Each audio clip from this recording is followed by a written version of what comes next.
ఓపిక అయిపోతున్నది అందరికీ, నాకు అర్థమవుతుంది. వెంకటలక్ష్మి గారు ఎక్కడుంది? వెంకటలక్ష్మి అమ్మా ఏంటి ఇక్కడ కుర్చీ వేసుకున్నారు? మీకు అక్కర్లేదు కదా కుర్చీ?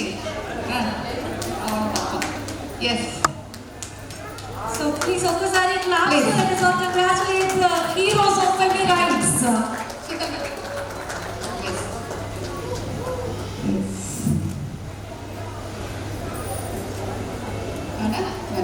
Okay, thank you madam. Kavitha, Geetha madam please come. Kavitha madam కదండి, చిత్ర మేడం మేడం లైసెన్స్ తెచ్చుకోవడం చాలా గర్వకారణం. అందుకే మీకు ఈ మెడల్ అండ్ ఫెమి రైట్స్ నుంచి ప్రోత్సాహం.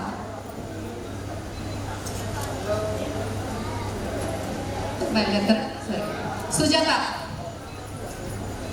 ఒక నిమిషం. సునీత గారు, సునీత బేరా అంటే కానీ రావేంటి?